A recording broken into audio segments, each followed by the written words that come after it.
Good evening, Littleton. Welcome to the November 20th, 2023 Select Board meeting. We will be starting in executive session for the next 15 or so minutes, and then we will open back up with our regular agenda.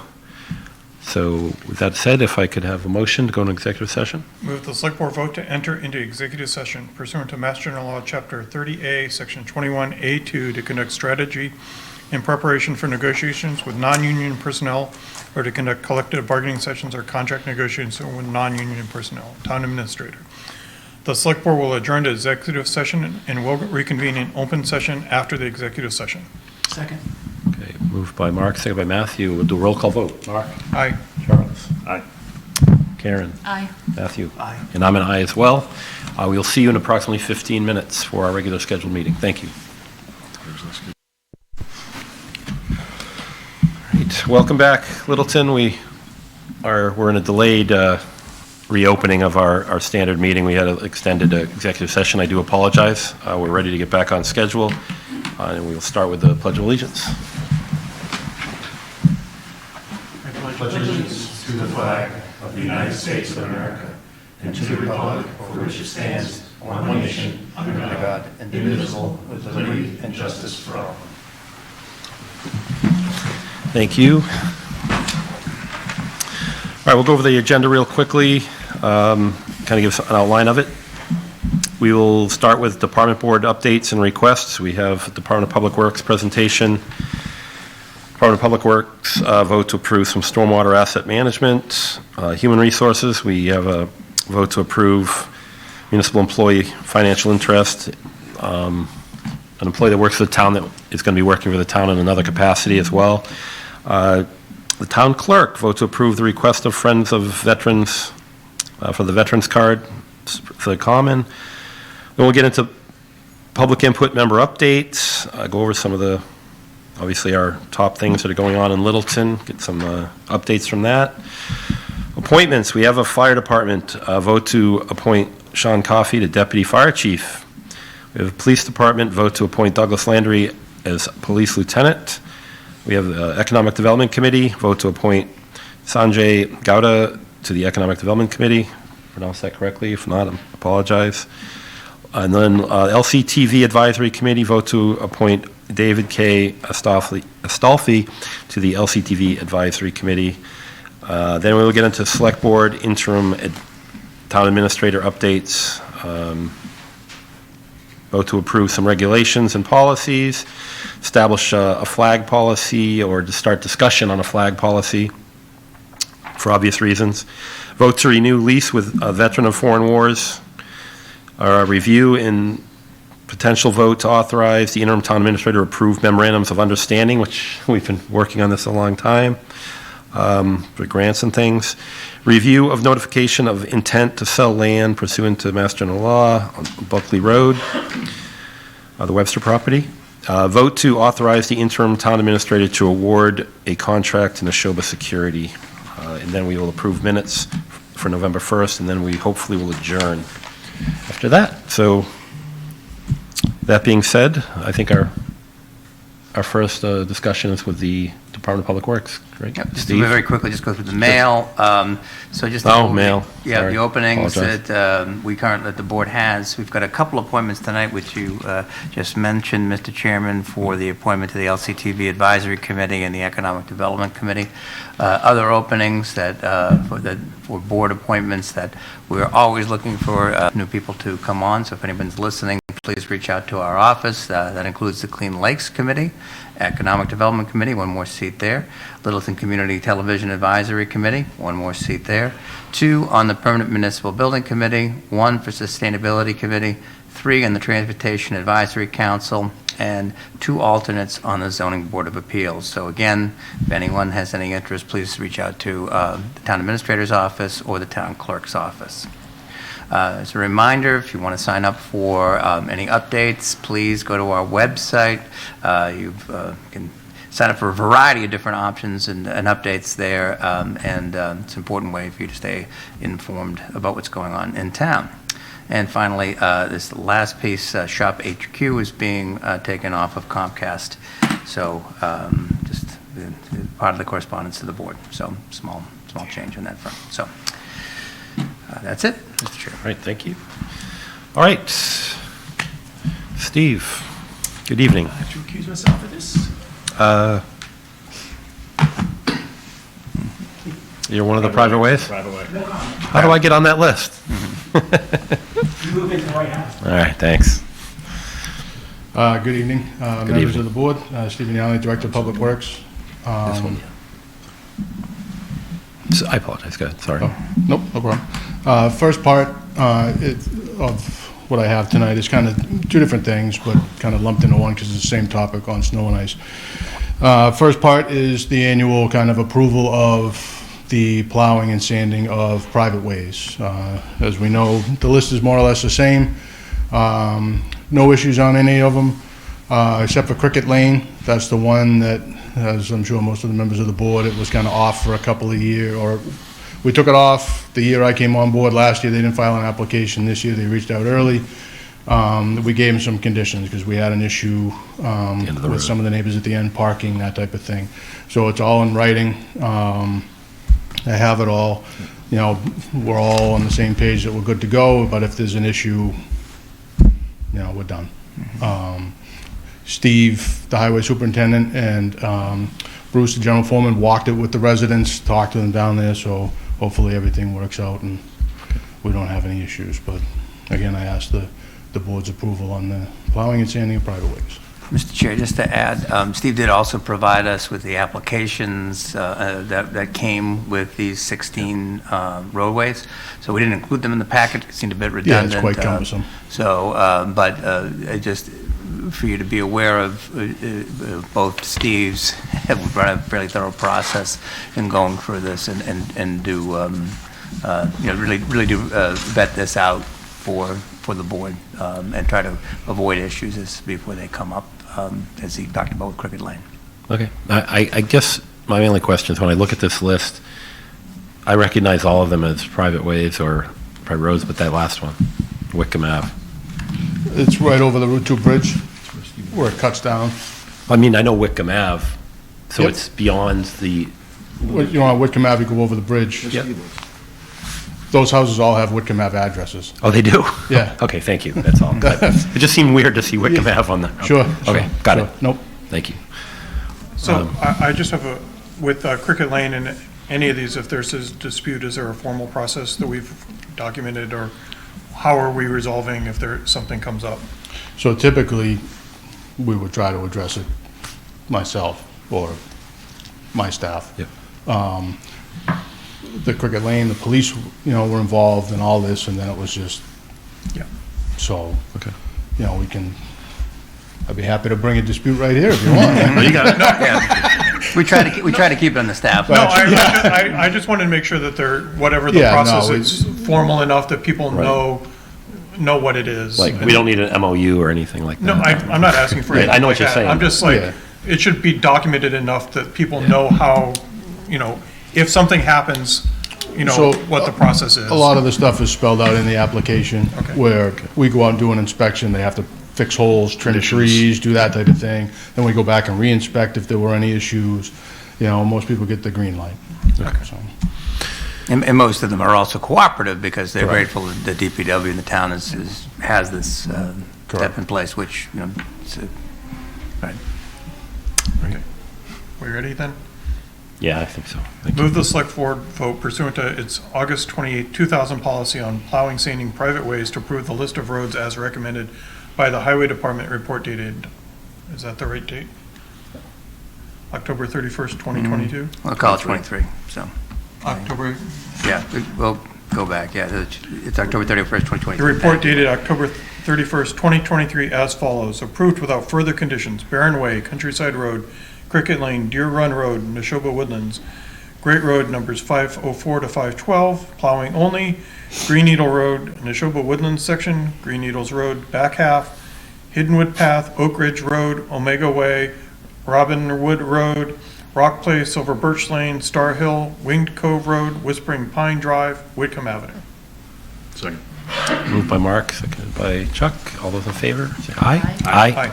It's unanimous. Thank you. Okay. Mr. Chair, just we also, part of this, Mr. Yonley had also asked to provide a quick update Great, on yep. where we are as we embark upon the 2003-2004 snow season, which, looking at the current forecast, may be coming in, a little bit of snow coming in soon, so it is upon us. So Steve wanted to give a little update on that and Great. just kind of let the board know where we stand Okay. as of today. Nope, thank you, Ryan. Thanks, Steve. Yeah, again, just wanted to, a brief update on kind of where we're at for this upcoming snow and ice season.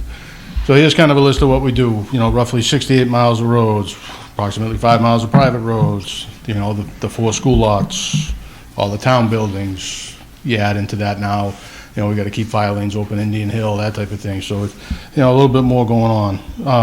Then after snow is done, we're out in the 11 or so miles of sidewalk that we do snow removal on. And then after all that gets kind of caught up, we do a handful of open space lots so people can get out, get access into the open space through the winter months. One of the big issues we have, and most communities in the area that I've talked to and you see, you drive around, everybody's got it on signboards. I put together a little 5-year history here. I could have gone back further with my knowledge from Chelmsford, but the numbers skew it. So it's pretty clear picture. The declining number of snow contractors that we get every year. 5 years ago, 22. Right now, we have contracts with 8. So it's, we got a couple that we're still hopeful come back, come in, new guys, still running signs, still talking to people, trying to get anything we can. The ones we lost this year, a couple are some big contractors that are just too busy, don't have the time, they're paying their guys overtime to send their equipment here, and they can't afford to push off their regular work to come push snow around with us. Steve, can you just go into that a little? I think it's a really important thing to see this loss of pieces, and it's thematic across the Commonwealth, Yep. And it's just, it would be. Yep. I mean, you the board see would be interested to hear what that. Why You that see is. it, you watch the news as we get closer, it's not just here. You get on the Google, it'll tell you in Minnesota, they're looking for plow contractors, all these places. It's a multi-factor thing. People don't want to do it anymore. That's probably the biggest factor. The cost of stuff, fuel, gas is, over $3. A few years ago, diesel was approaching $6 a gallon. So, a snow removal machine isn't exactly the most fuel efficient thing in the universe, but you need the big equipment to move the snow. The insurance has changed. When you're working for the town, the town's listed typically as a secondary on the insurance. That costs more. The guys that do it on the side can make a little bit more money. I'm probably jinxing myself, but they can go plow 10 driveways and make just as much, if not more money, than waiting for us to call at 2 in the morning, come scrape streets. So, we're hopeful still that, we can get a few more before winter hits, but if not, then, we do what we can. And it kind of goes into the next slide. You'll see I also did a kind of a 5-year history on, what I did was in 2019, 2020, the $74 was your like 3/4 ton pickup truck or your single axle 1-ton truck. And then the 135 was the largest loader that we have contracted. You see a couple of years, the small stuff didn't even move price-wise. Big stuff 3 years. And then last year we did a big jump, try to catch up, because, kind of floating around in the public works industry, we all kind of snoop at each other's rates, some people keep sheets. So fell behind a little bit, we brought it up. So this year I ticked up a little bit, $3 or so roughly, 4 on some stuff, an hour. It does make a little bit of a difference, try to entice some other people. Communities have done sign-on bonuses, show-up bonuses, all these different things. Do they work? Honestly, we tried it in Selbrd. They're down multiple pieces of equipment this year. So, and then just as kind of another thing to chew on a little bit, 5 years, salt has gone up $30 a ton. So, we use anywhere, 2,300 to 2,500 ton. Do the math, it's a lot of money. So, I mean, I don't think we're seeing anything that would show that that will abate in any way meaningfully. Oh, it's not going to go down. No, no, no, I mean, it's. So to counteract that, here's my plug for my capital plan. You'll see I'm proposing a brine system that should reduce your salt usage. So roundabout way, we got to do what we can to try to save a little bit of money. Points for doing that in front of the finance committee. To read the room. Very nice, very nice, very nice. Steve, can I jump in, Jim? Yeah. Totally just throwing something out there.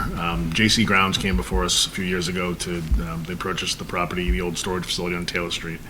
J.C. Grounds does a lot of commercial properties. I have no idea if they'd even do anything municipal, but I think we have a good relationship with them, with the ownership.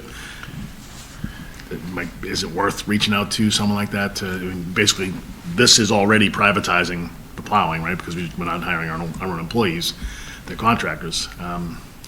Is that something, I mean, I'm happy to make an introduction because I've had a lot of conversations. At this with point, anything will help.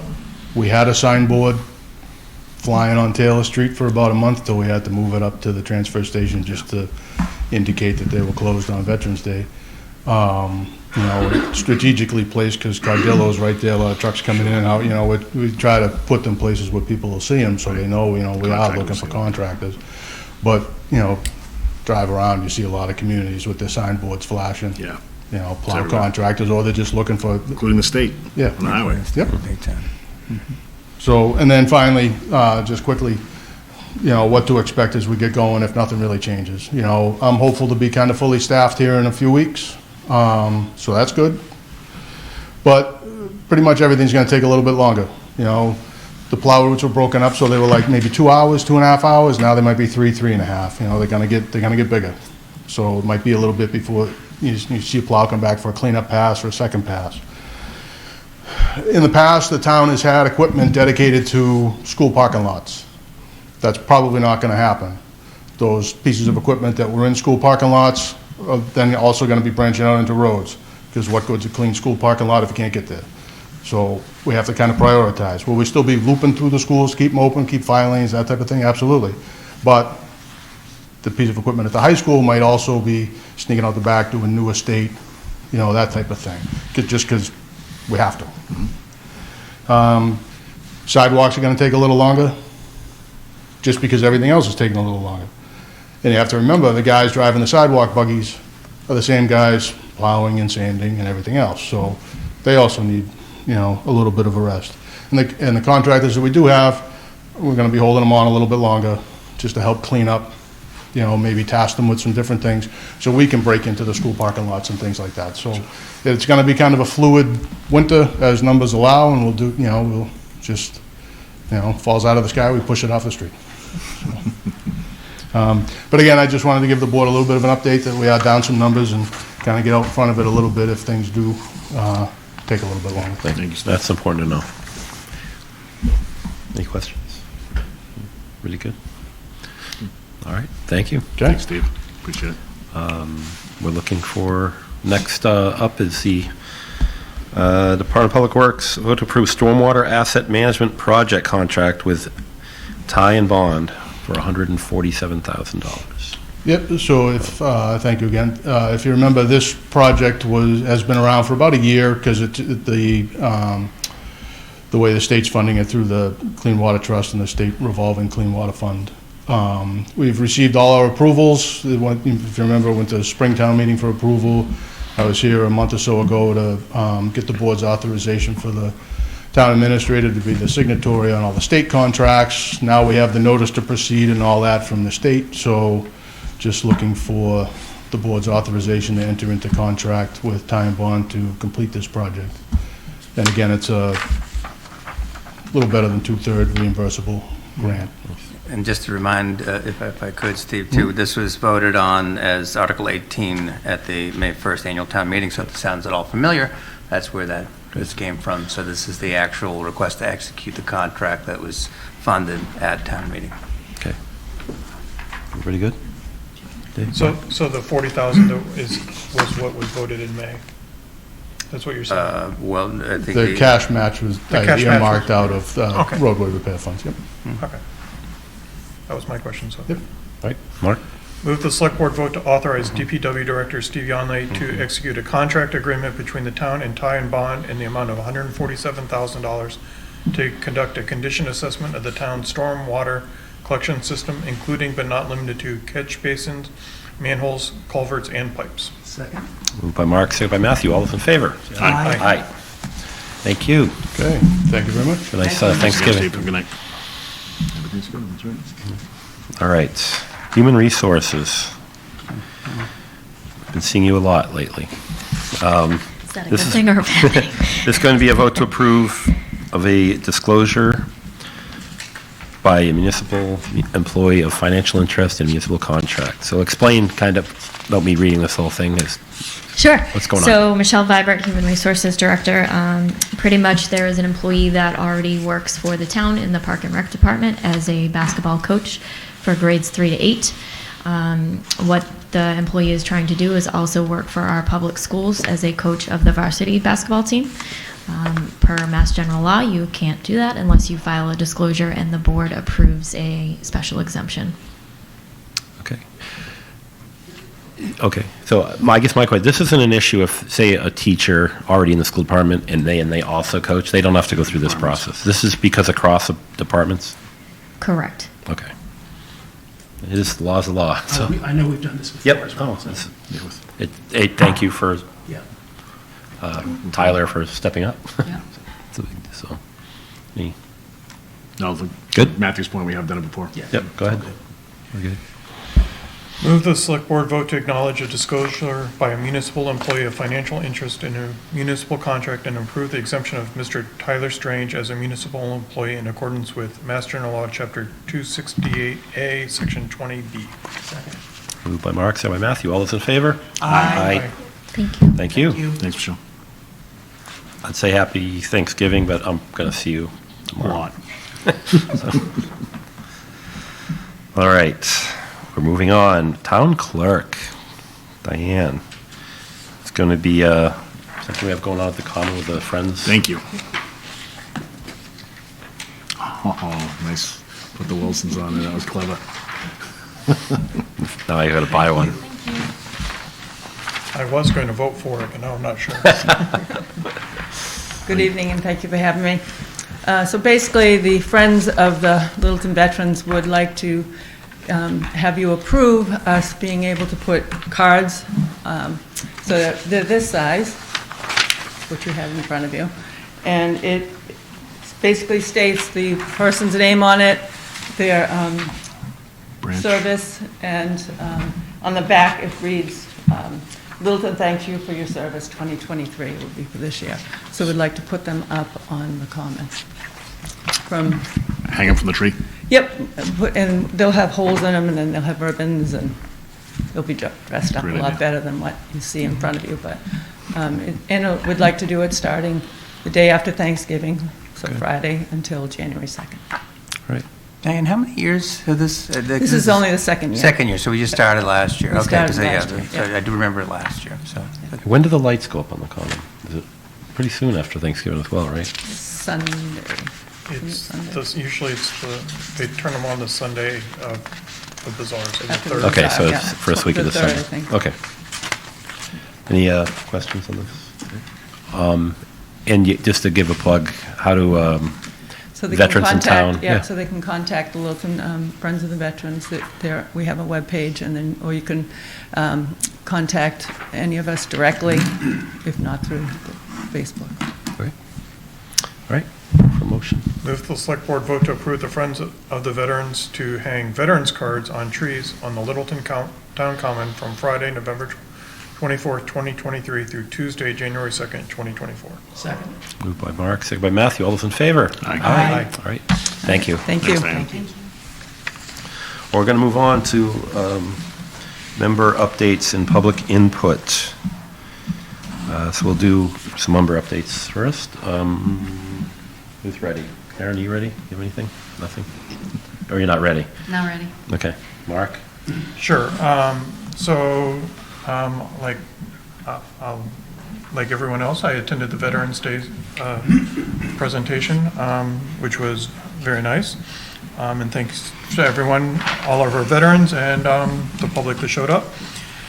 Gary and I were at a Affordable Housing Trust Senior Roundtable, I guess you would call it, with Lapoli companies last Wednesday, where it was presented to the seniors what was going on at 550 and what they would like to see. And they overwhelmingly were looking for condos more than apartments. But Seniors were. the seniors were. Based on some of the conversations afterwards, I think there's going to be a follow-up type meeting on effective downsizing and the finances of apartments versus condos. The benefits and of things. renting over. Yeah. Yeah. I was at the planning board meeting last Thursday, and the for the presentation of the hazard mitigation plan. That process is starting now. There were 2 meetings with staff to date, I believe, and there's 2 more scheduled for sometime in the That's right. over the winter and into the spring to talk about the hazard mitigation plan.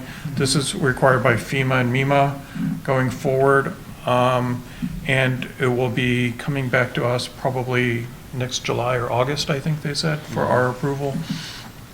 And it's important for, well, all communities have to do it every 5 years. After attending that and going through some of the other things, I think we need to be really cautious going forward, because if you just look at the events that happened this past summer with Acton having their microburst and the flooding in Leominster, we need to really make sure that our plan's comprehensive. At the planning board meeting, they also talked about sending a letter to the administration, like the housing secretary and so on, about the MBTA communities and asking for all the work at 550 and 410 to count for our share of the MBTA communities, and to be able to do potentially other development at the train station. Yeah, down by the train station. I also attended, Jamie Eldridge held a Green Advisory Council meeting on Saturday, and there was very interesting presentations from the Acton and Concord sustainability managers and how their energy plans and things are going forward. Concord's municipal power is now 100% green. They're carbon free. Their goal is to be carbon free as of 2030, and they've already reached that. So congratulations, and we should be striving towards that too. 2 other things I have on the Affordable Housing Trust is they're waiting for final things on accepting the Durkee property.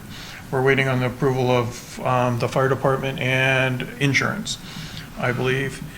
And the Affordable Housing Trust would like to know how to conduct an audit of their books. So they need guidance from someone on how to have their, whatever they would have to do. Like, I believe Steve mentioned that at one of the meetings, that do something like that. So whatever they need to do, we need to figure out how to give them proper guidance, or who do they need to. Have they reached out to?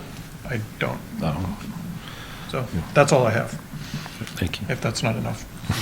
Just if I could just add what Mark said, we do have a draft of that letter going around, so it would be for the chair's signature as well as the chair of the planning board signature, with copies to the governor's office, but with copies to the Affordable Housing Trust, planning board, finance committee, et cetera, to essentially follow up on that letter. So it's well along at this point.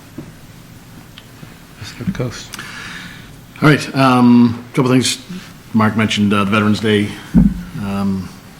ceremony, and it was well attended, certainly by the board and a number of residents. I'd like to see, last year was certainly a lot more people, actually 2 years ago, we did the Romley rededication.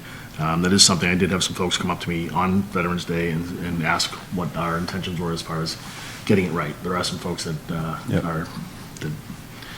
were not recognized on the memorial, and we're asking what our plan was to make that happen. So I would like to try to have us take a look at that, and I don't know whether I pick up that ball and run with it, because it was kind of Cindy's baby, and I think it is important enough for one of us to give it some effort, and I'm happy to pick up the ball if that's the will of the board. Wanted to mention that the Rotary breakfast, Thanksgiving Day breakfast, is being held this Thursday morning at Littleton Middle School. I'm going to get the times wrong, but I'm going to say 7 to 10. Might be 6:30. Yeah, it's 6:30, yeah. 7? If you're going to serve, be there at 5. Okay.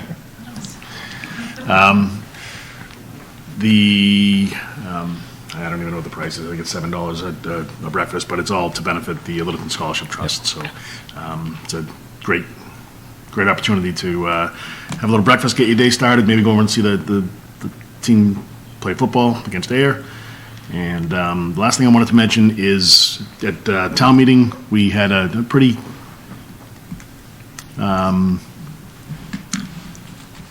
I won't say fired up. We had a lot of debate about purchase of the acquisition of the Webster property, the land, and I've spoke with some of the members of Littleton Conservation Trust, and they are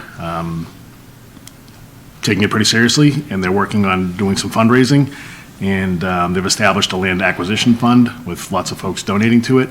And with everyone's help, LCT will set aside money dedicated to single use of empowering the town to vote in favor of purchasing land for conservation by helping to offset the taxpayers' contribution. LCT does need the help of anybody that's willing to donate, and with the opportunity to preserve some of Littleton's land, as we've heard a number of times, to not make any more of it. And if we can preserve it, and we can do it with the help of LCT.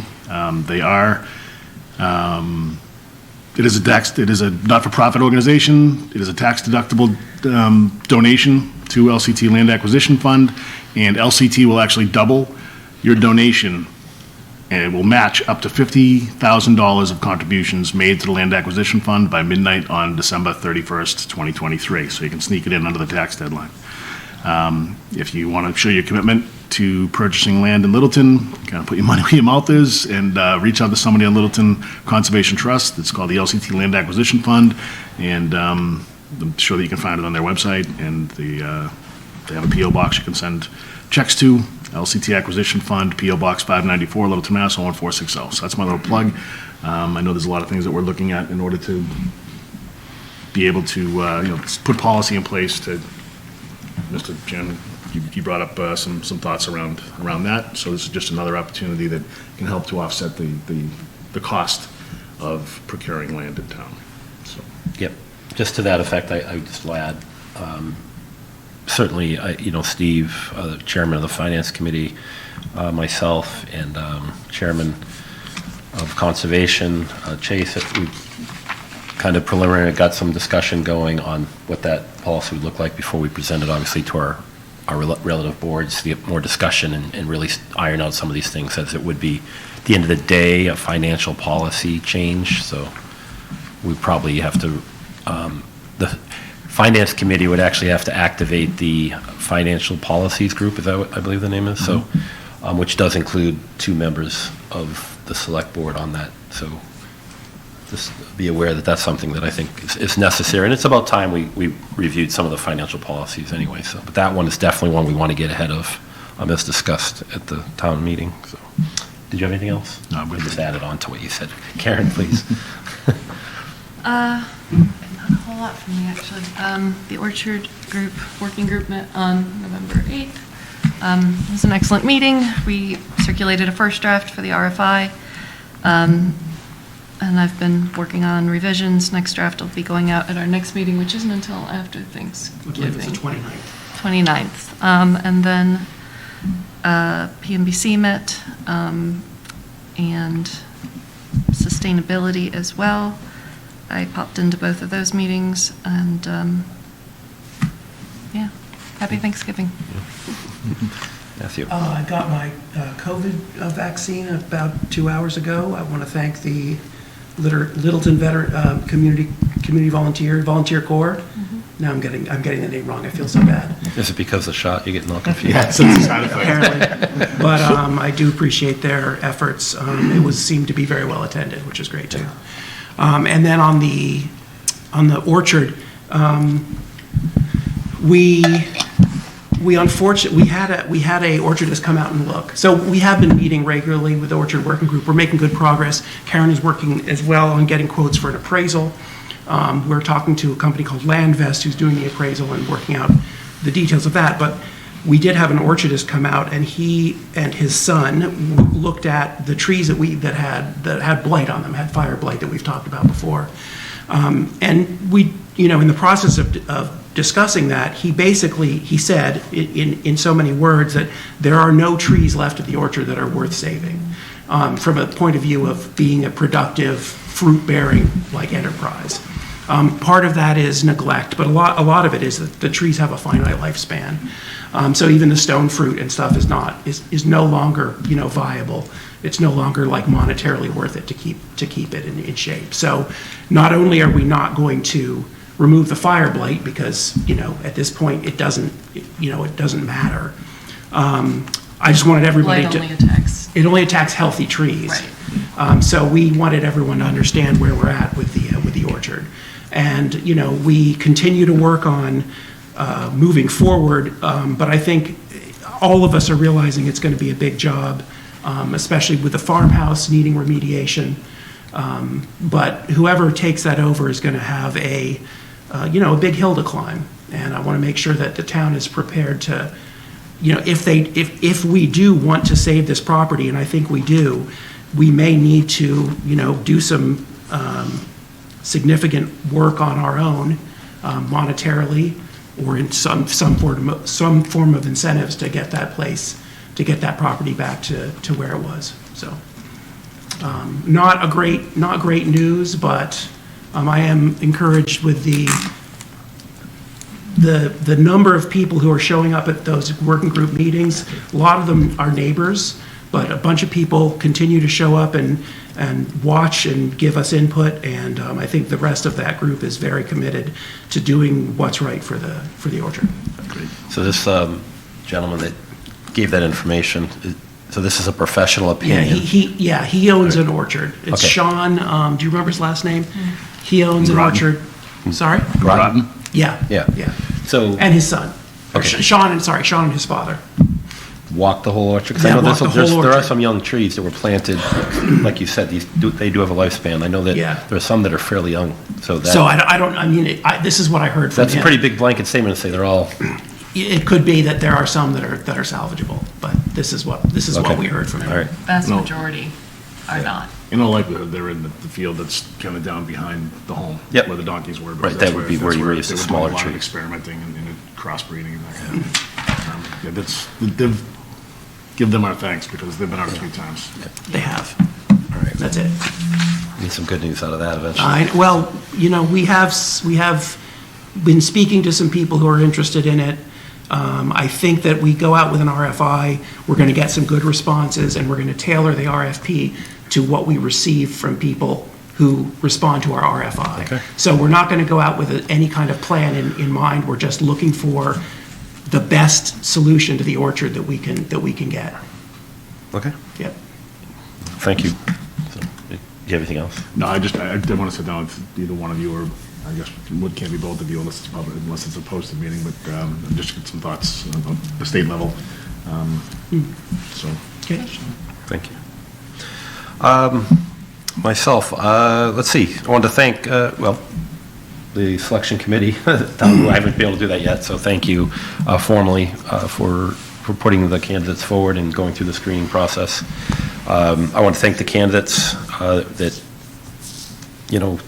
put themselves out there for Littleton and to run for the position. We are currently negotiating with our selection, Mr. Duggan, so we'll let you know as soon as we know how far we've come and where we're going with that. But we are in the process of negotiating. And let's see. Rotary Breakfast, you already talked about. Sorry. LCTV, you talked about. You got me on all this. Yeah, I really don't have a whole lot more. I just want to wish everybody a happy Thanksgiving. Just a reminder, the town hall will be closed on Friday. I believe the library followed suit. for Friday, as well as Park and Recreation. So those boards have closed as well, and I wanted to continue, obviously, to thank our emergency services that will be working through the holiday. So with that being said, let's move on to public input, if I may. What do we have?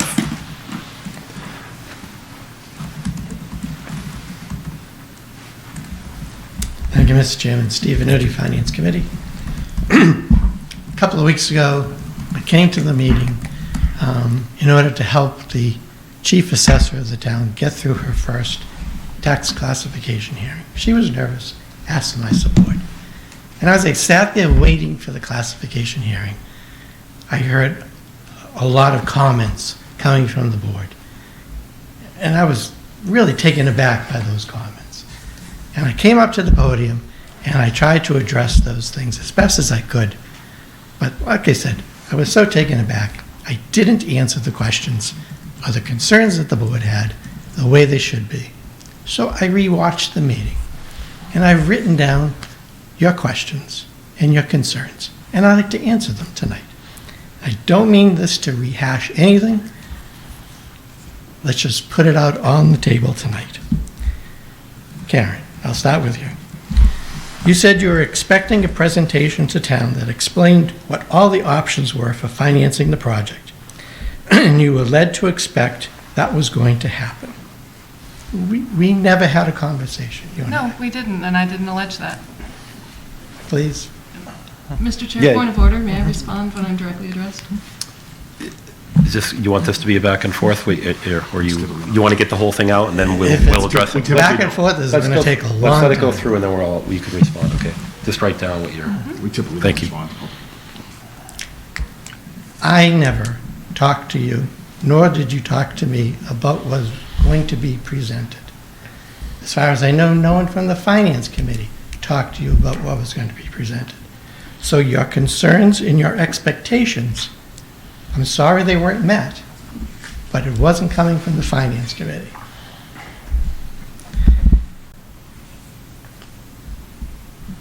To answer your question about options, and like I said last week, there were no options. It was a borrowing article.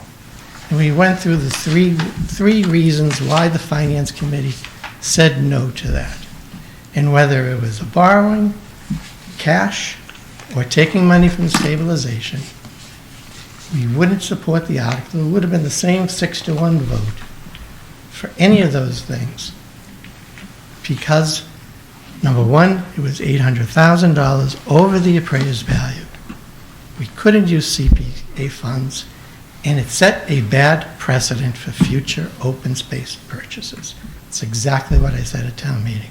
I'm sorry it didn't meet your expectations, but we had nothing to do with that. You also made the comment that we only put forth one point of view that was already explained with the vote. And Mark, you concurred with her by saying that the Finance Committee presented only one side and only one side of the article.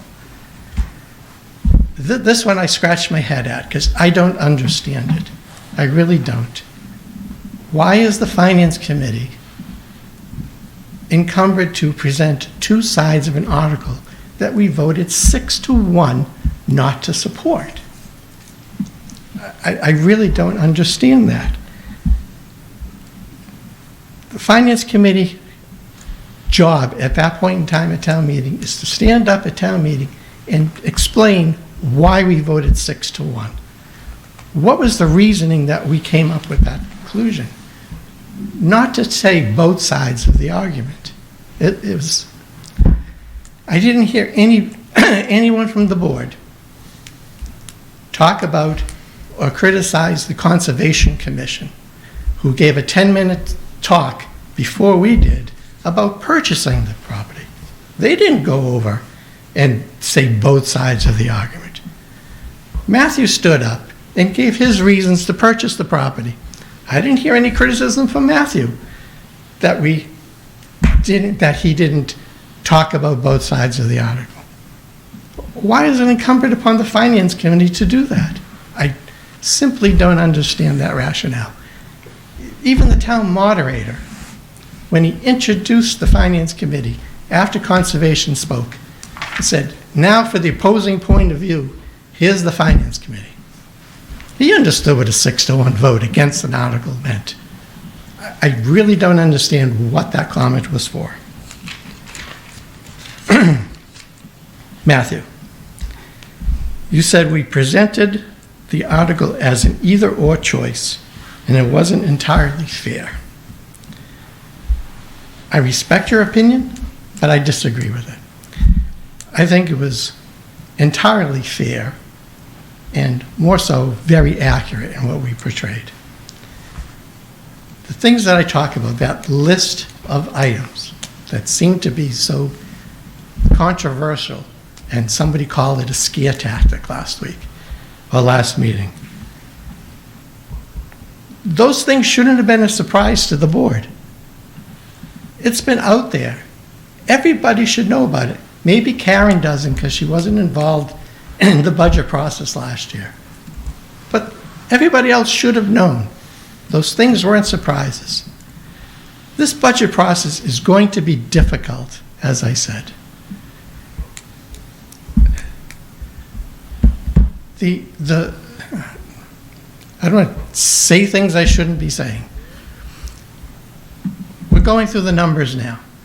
The budget deficit is $4 million. Now, we've gone through first passes of the budget, and it's been a big number before. I don't recall it being $4 million in the hole. But it is.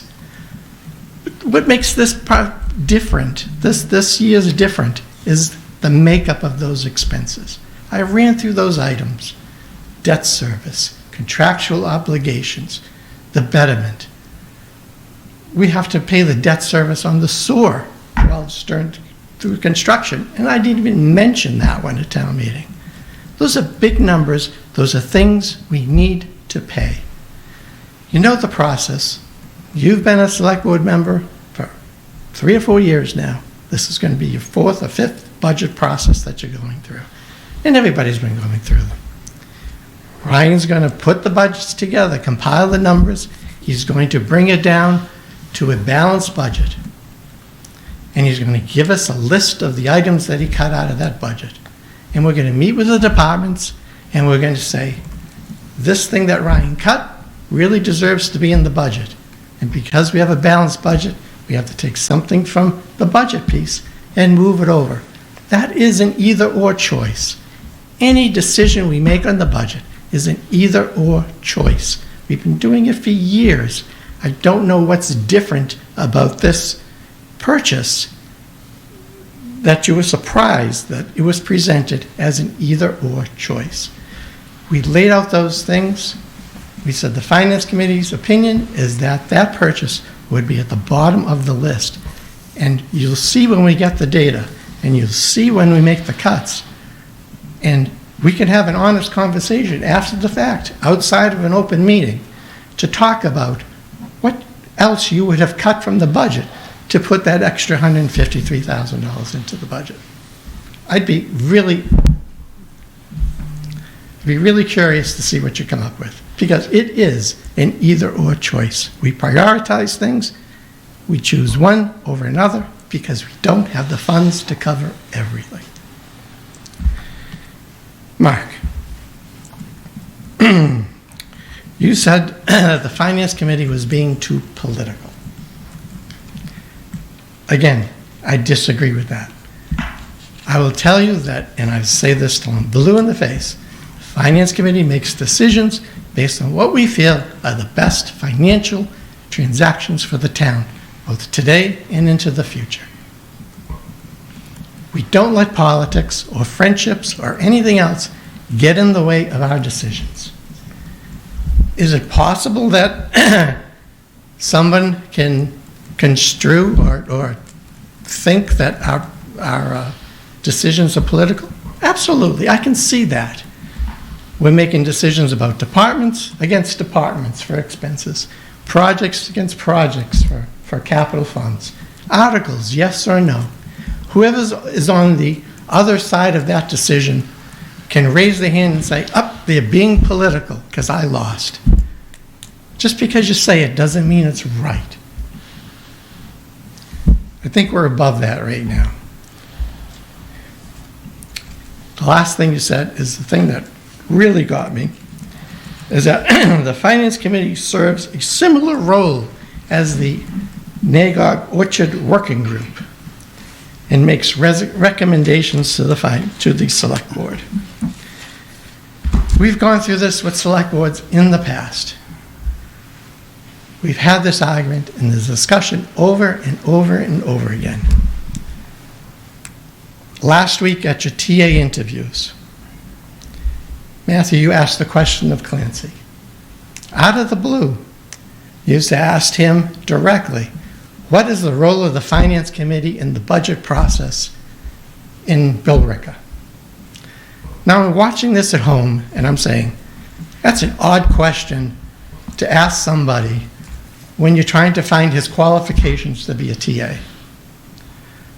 Now it could have been totally innocent and I could be out of bounds here, but I'm putting that question in your comment from the week before together and saying, something's going on with the selectmen behind the scenes to say that the Finance Committee doesn't have the authority or the role that they should be, and we can dictate to them. Well, that's not the case. Let's put our cards on the table here. The attorneys at the Department of Revenue, Division of Local Services, they're the ones that monitor municipal government's finances. They issued an opinion in a document entitled, I'll read it here if I can read it, The Role of the Finance Committees and Board of Selectmen in Budget Preparation and Submissions to Town Meeting. And I quote, a Board of Selectmen in a town with an elected or appointed Finance Committee has no statutory role in the preparation and submission of the annual budget unless it is expressly given a role in the bylaw.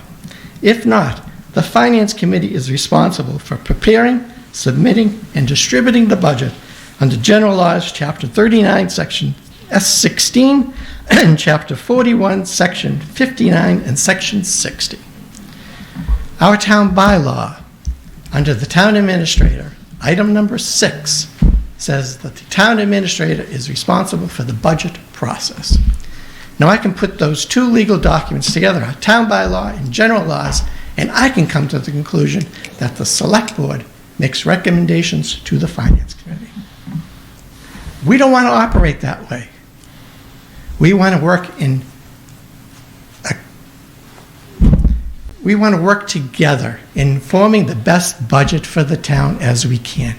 Everybody sits at the same table, everybody listens to the same things, everybody has a same voice in the decision making. That's where we want to be. We've done it in the past, we want to work that way into the future. However, and I want to make this very clear, the Finance Committee can and will prepare its own budget with or without the support of the selectmen, if that's the way you want this to work. We've done it in the past, and we will do it again.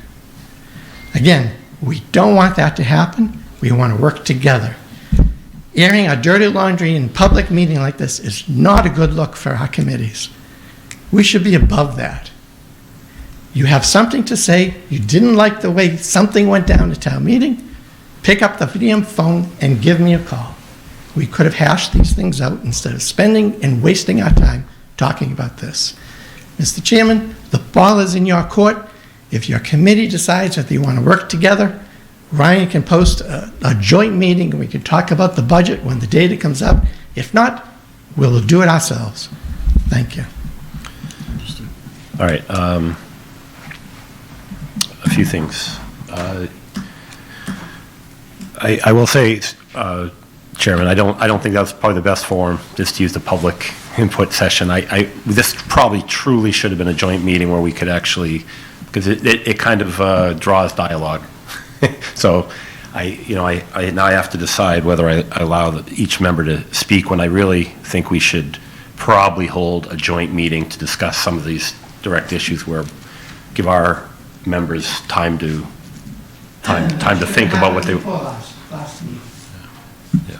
So, now I really don't want everyone up here to have to respond to the We discussion. typically don't respond to public input. Right, but I do recognize that a lot of this probably does want response. I want to make sure that if you guys want to hold a separate joint meeting, we can absolutely do that, and I'd be willing to do that on that accord, to discuss financial, how we're gonna move forward, but is that fair?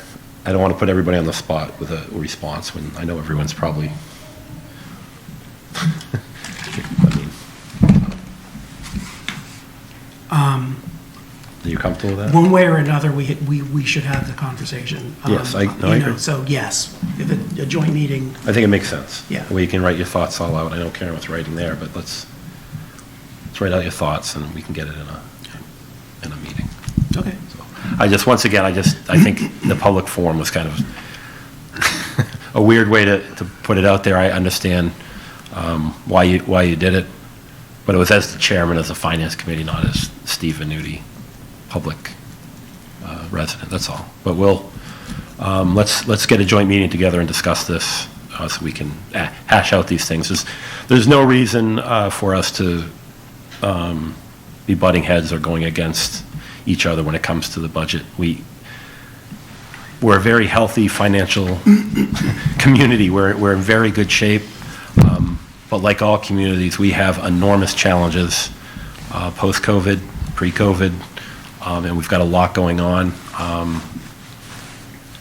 But I do recognize the difference in the two boards, having served on the Finance Committee, but I also recognize that the Select Board has a whole lot more going on than just the financial, worrying about just the financial piece. We have constituents and we have people that elected us that we have to answer to. So sometimes that comes out in other ways that maybe are heard differently or should be talked about in other forums. But that being said, are you comfortable doing this in another forum? I want to make sure that you guys. Is that forum going to be public, or is this going to be a We can discuss that even, if we can discuss that as groups. So we don't have to televise a forum where we're ironing out these type of details. We can have it public, or we can have it behind closed doors, like we kind of do on Super Saturdays sometimes when we're working out details on budget. We'll discuss that offline. Sure. Is that okay? Mm-hmm. Okay, thank you. If I can just, not in response or anything, I just think that over the last few years, we've had a very good working relationship with FinCom, and I think that we all need to, and we've all been involved with that, and, it's kudos to the Finance Committee, and it's kudos to us for knowing what the big picture was and trying to get in step with one another and work in harmony, and I hope that I think we're still there, and I don't think there's anything that's irreparable here. I think we need to work in harmony and together, and Yeah, I think we all agree. We can all agree. Having it be public Yeah. it'll be productive. Okay, let's see what, we'll have Ryan poll the board to see how you'd like to go forward with that, if that's okay. Do we have any other public comments? Tyler Gray, 5 Cobb Lane.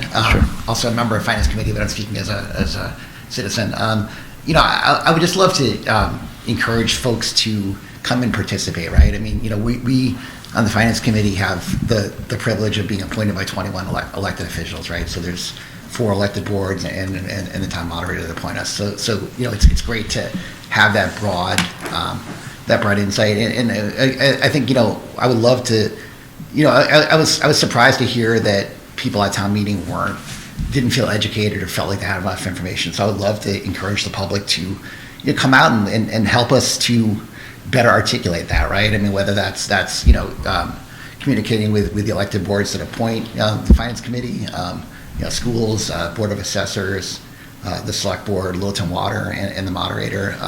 Come to our meetings, right? I mean, it would just be great to understand how to better work, across that and make sure that when when volunteers like us are putting in all this time, that we're coming and we're really doing what we're charged with by statute, which is to have a balanced budget and informed town meeting.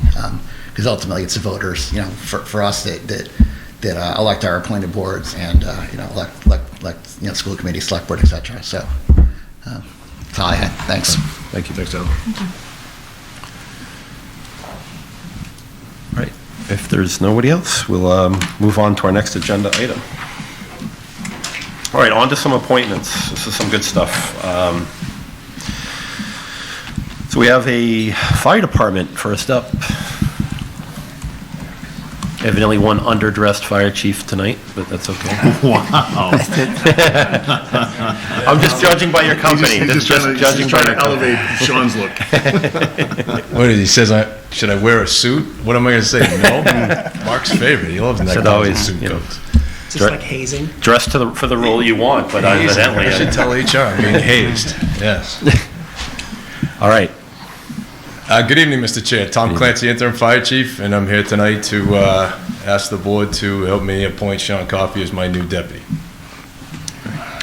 Just a note, the primary reason that Sean's here, this is a strong chief appointment, and because we are putting, or the recommendation is to appoint Sean at a step 7, a reminder that the board guideline is anything 3 and above is to come to you. So really, the appointment's made. This is just where we are on the grid. Okay. Any discussion to that point? I know some of us have had discussions on the side, and you've obviously read your recommendation letter, which defines some of that, but any discussion in regards to that? Okay. Any discussion at all? I mean, the chief's responsible for the budget, and if this is where I'm in support. Yeah, this wasn't more about in general, I would say congratulations. This is, so many things I like about this appointment. And, the number one thing is I love when Littleton hires people that are in town.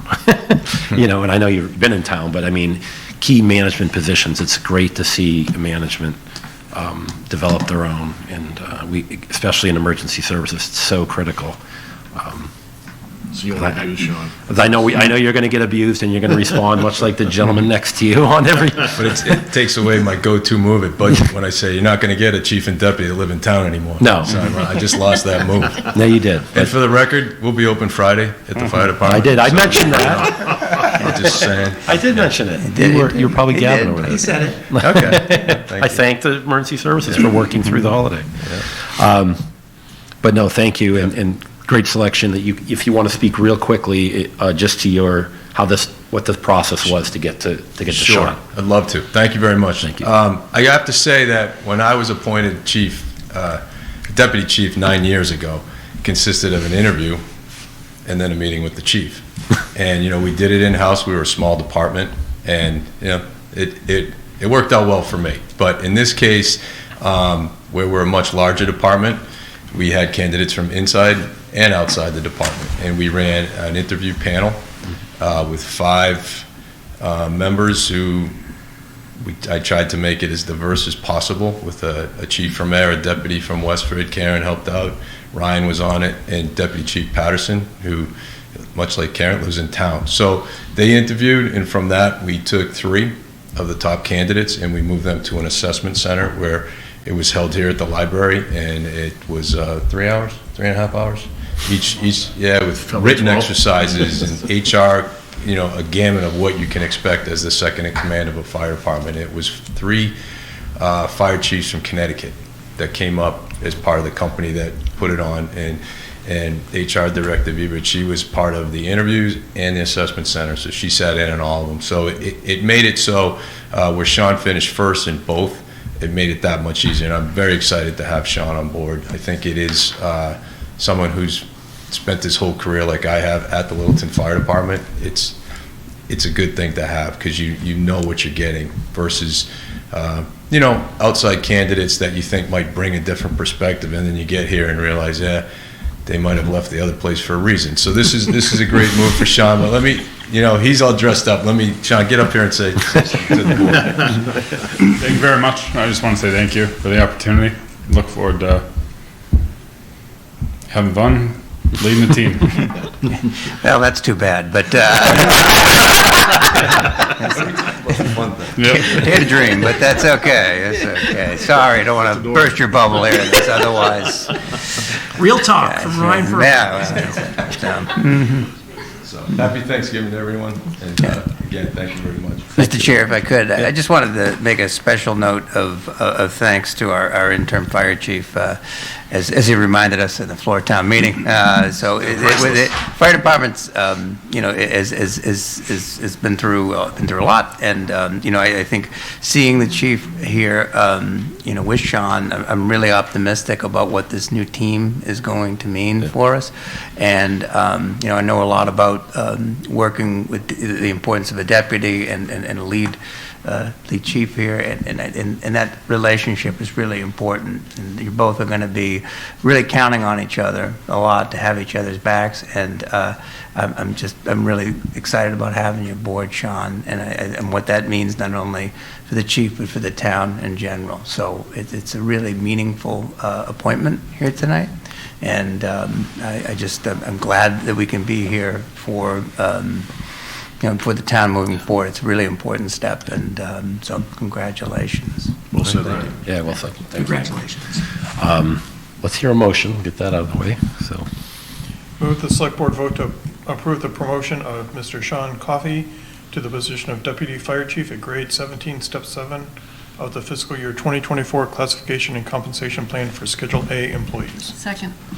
Moved by Mark, seconded by Karen. All those in favor, say aye. Aye. Congratulations. We're going to come up and get a picture with you. Congratulations. This is awesome.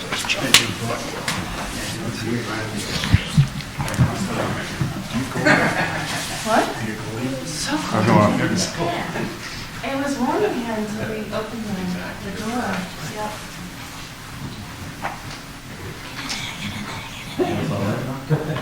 Really short. 1, 2, 3, fun. Didn't hear anybody say fun. Fun. Thank you. Now you know the dress code first. Hey, I like suits. I'm different. I like suits. Mr. Chair, just by the way, we'll be having a swearing-in ceremony Sunday afternoon at 4 o'clock at the fire station. Sunday, 4 o'clock, fire station. Yeah, and I have an invitation going out tomorrow. Thank you. Thanks very much. Good luck, Sean. All right, we like, Thank you. Thank you. Thank you. we like good news, we like good hires, so good job. Police department, so the Yeah, if I- current chief is on vacation, and If I could, We can talk. yes, the chief is on vacation, so this is in a similar vein, the promotion of Doug Landry to police lieutenant, another promotion from within. Most of the board was actually at Lieutenant Landry's pinning ceremony. I know the chair was able to say some words at that meeting. So this is of a similar vein where the appointment is at a greater than step 3, and so the request is to just formalize that and it is to approve the motion, and so we can put Police Lieutenant Landry at grade 15, step 8. any discussion on this? So just one point, police lieutenant isn't actually on the grid at the moment, so it needs to be added back to the grid. I think this, well, so I think, yeah, so much, yeah, and I think what we were saying, yeah, this was more of a caution on our part, but I'll let Michelle speak to it. Michelle Vibert, HR Director. So as Mark has mentioned, there's a few titles that have been left off, I guess, in prior years as the grid has shifted going forward prior to my time. So myself and the Personnel Advisory Committee will be looking at updating titles. This is one of them. My understanding is the position was never removed from the grid. It was just left off administratively in past years. Since we didn't have one. Just the right? funding was not there for the position. Well, we So, did- yeah, so as such, when we, to at least to formalize it for moving forward, we can put it back on, so. Okay. So okay. And I believe there are 2 lieutenant positions at the police station. This is filling one. So, Correct. okay. Any other comments or questions on this? All right, thank you. Move the select board vote to approve the promotion of Mr. Douglas Landry to the position of police lieutenant at grade 15, step 8. Second. Moved by Mark, seconded by Chuck. All those in favor, please say aye. Aye. All right, unanimous. Thank you. And Thank you, Michelle. thank you, Doug, and Thanks, Michelle. thank you, Michelle, for staying through this. All right.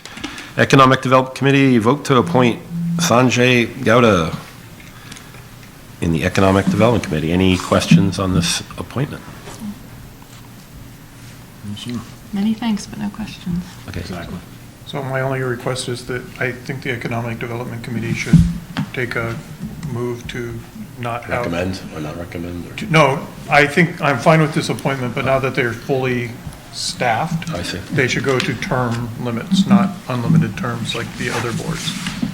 Because it becomes an obstacle to get candidates when they think they're on it forever, as opposed to 3-year terms. So All right, is that our decision or is it theirs? that's their, It is theirs? that's their Okay. move, but. All right, good. Yeah. Well, it's out there now. So. Well, it's actually ours because it's our appointment. No, well, but we're appointing for a term with no expiration date because none of the others have expiration gotcha. dates. Right. So So the we committee just- should actually make a recommendation that we Proposal, want, yeah. All right. and come back to us. So move the select board vote to appoint Sanjay Gowda as a member of the Economic Development Committee for a term with no expiration date. Second. Moved by Mark, second by Matthew. All those in favor? Aye. Thank you, Sanjay, and thank you, Economic Development. Just Sanjay has to go see the town clerk and Oh. get sworn in. That's true. Correct. So, thank you. That's my, that's what I- Littleton Community Television, LCTV Advisory Committee, vote to appoint David K. Astolfi to the LCTV Advisory Committee. Mr. Chair, I had an opportunity to talk to Mark Corey earlier today about this. So Mr. Astolfi cannot be here tonight because he's actually filming in Boxborough. So he is already getting right into the groove there, if you will. So, but Mark is supportive of this and thinks he'd be a great fit for the LCTV Advisory Committee.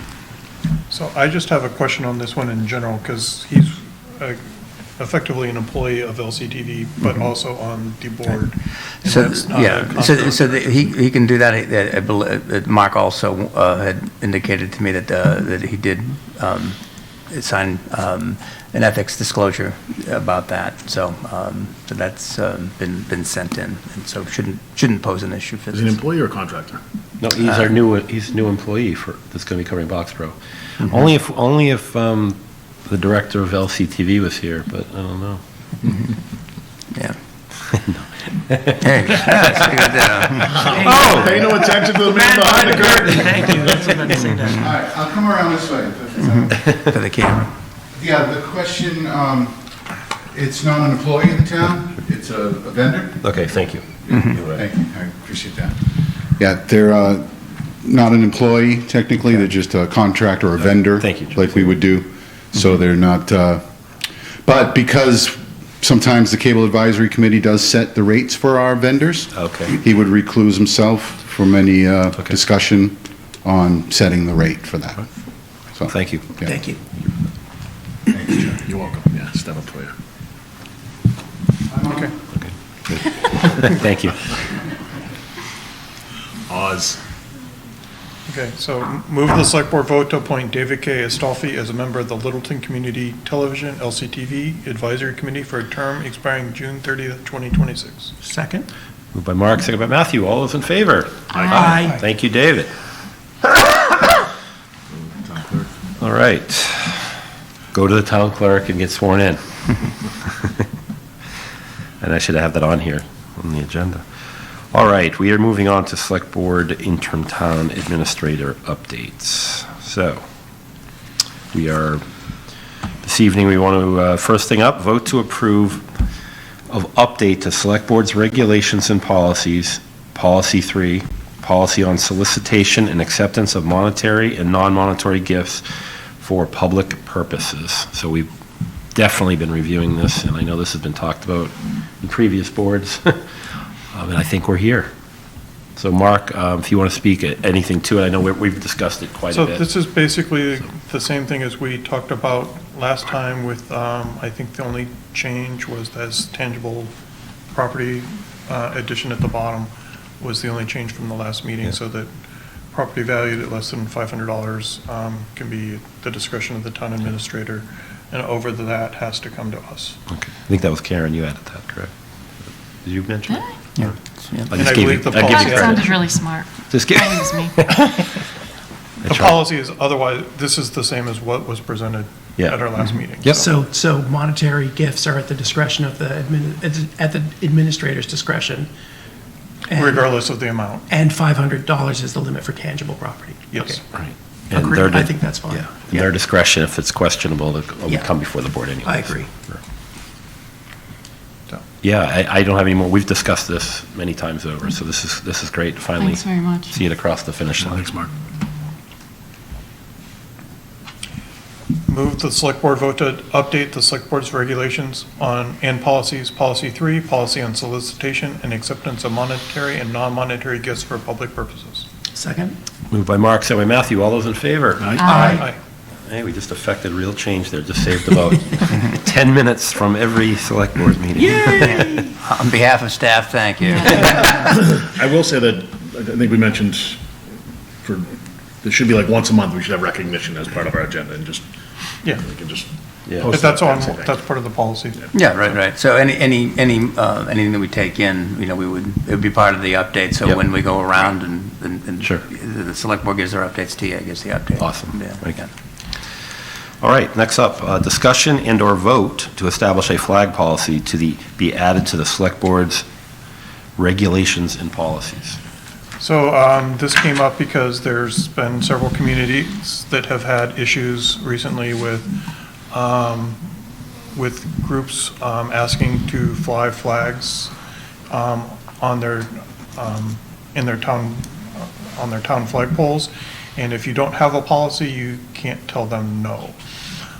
So this is a policy that basically restricts us to the U.S. and Massachusetts flags. There's an error in it that I missed. No, that's what we got to go with. Yeah, that's it, that's. As you can see, this policy was Fantastic. copied from Bellrica. More or less more or less identical, so. Now, it's too bad we didn't hire Clancy. So, yeah, So clearly. With that we're gonna change, We're going to so, edit that. yeah. Yes. I'm in favor of this. Well, we definitely don't want the Billerica flag hanging up over town commons.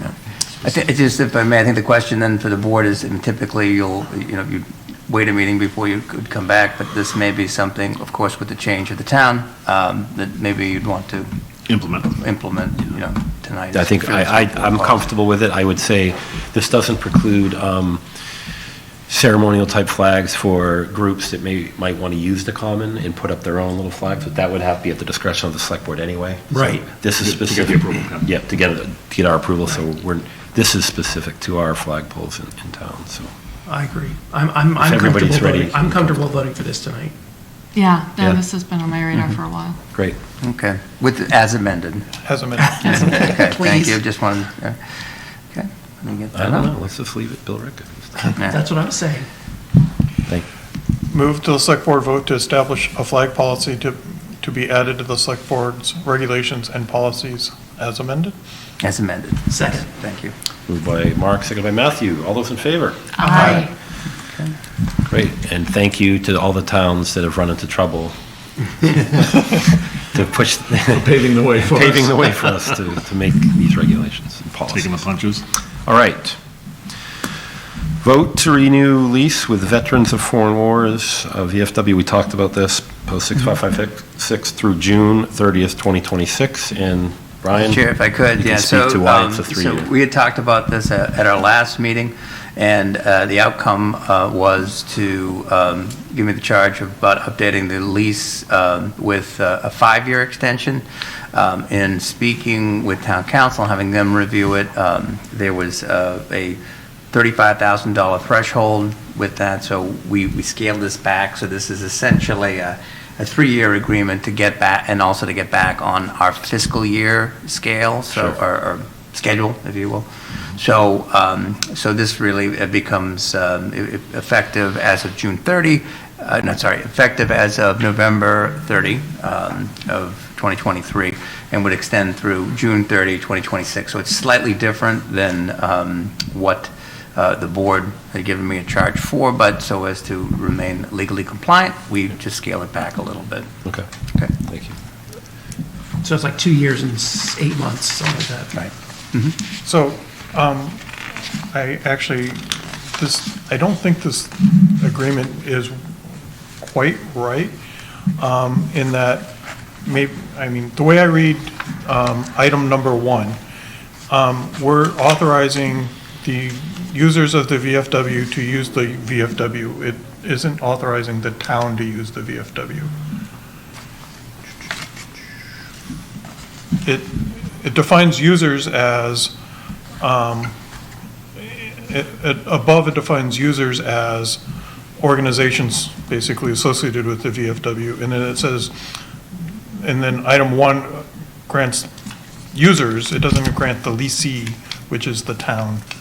I could be reading this wrong. No, you're I'll reading- Well, refer no, to but other see, legal minds. my reading of that was that the users are groups like the Boy Scouts or the Rotary or, But that's not what the user says. Boosters. it says American Legion Post and all other listed in General Law, Chapter Yeah. 40.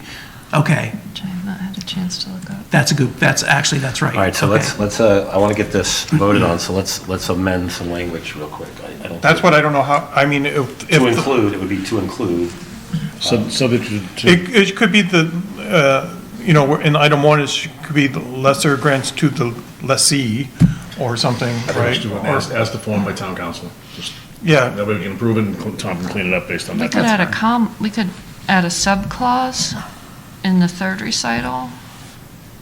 So organizations including the lessee, There you go. comma, the American Legion Post, and all other organizations listed in. I think that's pretty simple, right there, that's good. Yeah. That should address it as. There. as that's, amended. yeah, I'm, No, good catch. I'm- That's, it's just a legal Yeah, Yeah, ease thing that, Just change. yep. that's a good suggestion, Karen, because right there, it just, as amended, I think that gets what you want. okay. Ryan, just make sure you put the correct commander in the post. Oh, is it it's Commander change? Michael Kieran is the Okay. commander, so Oh, yes, okay. Michael and then Kieran, K-I. So can you read me the paragraph now with your edit? Whereas lessee desires to secure suitable headquarters for certain other congressionally chartered veterans organizations. Ooh. Then you said Including, including the leasee, comma. including the lessee, comma, the American American Legion Legion Post, Post, and all right. other organizations listed in Mass General Law, Chapter 40, Section 9, defined as the users. But of course, the town isn't a congressionally chartered veterans organization. What if you move it to earlier? Yeah, for lessee And. and certain- for certain other, that's it. That's it. So whereas lessee desires to secure suitable headquarters, For the lessee. For the lessee and certain other? Or no? damn, so close. I think town council can get that done in 2 minutes. They know what we're trying to do. Can we just have town council add lessee in there, in the appropriate location on that, on number one? Okay. Well, let's Either, get- yeah, let's either get there that or, thought. That- either there or number 1, it doesn't matter. Okay, Yeah. that's fine. Yeah. So as, Okay. Subject to, Town you know, council's- town council's, Yep. final form by town council, something like that. Mm-hmm. we, Move the select board vote to approve a lease agreement between the town and the Veterans of Foreign Wars at VFW Littleton Post 6556 located at 21 Taylor Street through June 30th, 2026, subject to form by town council. Second. moved by Mark, second by Matthew, all those in favor? Aye. Aye. Great, thank you. Gary, if you could give me the spelling too at the end of the meeting, just with for the commander's name. So, will do. Thank you. All right. Next up, review and potential vote to authorize the interim town administrator to approve memorandum of understanding regarding MassWorks grants and/or the funding agreements between the Littleton Select Board and 550 King Street LLC. Chair, if I may? Yeah, please. So on June 9th of 2023, we had a special meeting, the Select Board, talking about this MOU, and the board voted at that time to authorize the town administrator to enter into an MOU with 550 King Street, absent there being any significant changes in the agreement that would warrant me having to come back to you. Since that time, we haven't taken the agreement that you reviewed back in June has not been executed. We've consciously, in working with 550 King Street, have kind of waited a little bit, knowing that there may be the potential for us getting supplemental MassWorks grants. And fortunately, the town was selected for another grant. This grant was in the amount of $4 million. I can't remember what the first application was for. It was for a higher amount, but they sort of brought us down a little bit with that, but still a significant amount.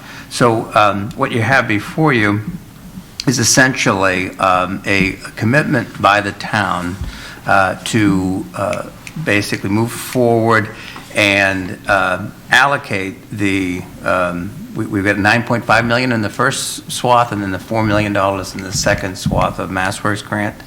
And what we would be proposing to do would be to essentially assign $4 million of the grant funds to be used on public infrastructure projects located at 550 King Street. So this is something that I think I've talked with each of the members about independently, about where this was going. We've worked through with Town Council, 550 King Street LLC's council, and also run it through the state. Their attorneys have also looked at this as well. So one of the things that's nice about this is, if you remember, one of the things that there was a bone of contention about this letter of credit. How do we, from back in June, how do we deal with that? And there was a question of how that would work. In this instance, with the revision, that simply goes away, and with the town, with the state's generosity of providing us with another $4 million worth of MassWorks grants, it helps kind of push things forward. So the request to you tonight is to approve of the revised MOU and authorize me to move forward with this revised version before you tonight. That's a lot longer than the motion. Right, yeah, Ryan's So- put a lot of time and effort into this. Yeah, I know. So not to disappoint anyone, I do have some questions. Okay. On I item wouldn't number- expect anything else. I don't think a disappointment's the right Yeah, word. on item number 4, I'm a little worried about that clause because I'm not sure I fully understand it, but it looks like it says, upon agreement of the parties, which shall be timely given, future grants or forgiveness of debt awarded to the town from the efforts of the developer shall be credited to the developers of payment, and so on and so forth. Correct me if I'm reading this wrong, but basically we're also committing any future grants to this MOU? I think what we're trying to do is just... Forgiveness of debt. So if Napoli, 550 King Street LLC gets a loan forgiven, or No, if the town, if the town gets a loan forgiven for work that was done for for 550. 550 King Street LLC for infrastructure, then that gets applied towards, But Mark's Mark's point is it says grants, it doesn't say forgiveness. It says both. It says Yeah. grants and forgiveness. So if we get another MassWorks grant, it sounds like we're committed to give that to the This isn't developer. binding, right? Because it says upon agreement of the parties. Well, that's what the question is, what upon agreement, because we basically are signing an agreement. So is it future So- agreements or external other agreements? So, or- Mark, I think the qualifier is that as a payment against a betterment assessment for the property, provided such grant or forgiveness award expressly authorizes the town to allocate said funds toward the property. So I think there's enough of a qualifier in there that it wouldn't just automatically go or be allocated to 550 King and Street. Harrington Heap's been chewing on this for 2 months now. So it's just I'm just like, if we got another SRF forgiveness loan, does all of that go to 550 or does it get spread across all the ratepayers? I don't know, it's because it says upon agreement of the parties, which shall be timely given. So that's telling me that it is future, right? That language is saying upon, if we do get another grant comes in, upon agreement of the parties, which shall be timely given, future grants or forgiveness of debt awarded to the town. So if we got another SRF forgiveness loan, then we don't have to agree to give them part of it? It's that, Yeah, so, think and generally, that's so keep in mind too, so for an SRF forgiveness, so that would, there are rules that have to be applied to the users. And in this case, I think that, 550 King Street LLC is, I think, estimated to be about 62% of that. So they would, they'd be the beneficiary of that They as would well. be some of the beneficiaries, Correct, but not correct, all of the correct. beneficiaries. That is correct, yeah. But that, I'm just questioning how this is actually worded to say that I have no qualms giving them their share of the grants and forgiveness. I'm just worried that this commits us to more than we're intending. Okay, you won me over. Yeah, the word future grants, it's stating out any future grants. Are you seeing that the same way, Ron? But it's from the efforts of the developer, so if 550 King Street. Doesn't say that, though. Yes, it does. It says- Second line. So the current MassWorks grant that we got is. Awards we to the calling town that? from the efforts of the developer. Okay. All right, so if the Lapoli companies goes to the State House, petitions the State House for a grant specific to 550 King Street infrastructure, The $4 million. like they did with this. We'd go no, to, goes against the no. better. What it says is if the developer gets us a grant or forgiveness, again, and it's if it's allowed to be applied against the betterment, it will be applied to the betterment of 550, but it doesn't say that it's proportional to all the users. No, it doesn't. So. But I think that's by design, and I think that's what's been hammered out with Harrington Heap and with the police lawyers. It also says upon agreement of the parties too, So, but that was Mark's first question. Does that mean that we have to agree to it? Is it binding, or does it mean, once this contract is signed? Well, it says we shall timely agree, effectively. Well, the timeliness is still dependent on the agreement itself, the beginning clause. So, I think if the Poli companies or Sal specifically goes to the town and gets another $4 million for infrastructure to benefit 550 King Street infrastructure, I mean, it has to be public good, because he can't get grants from the state on his own. It has to come from the town. So he wants to get credit for it. Rightly so, because those are grants that we wouldn't get otherwise. So why wouldn't it go against his betterment?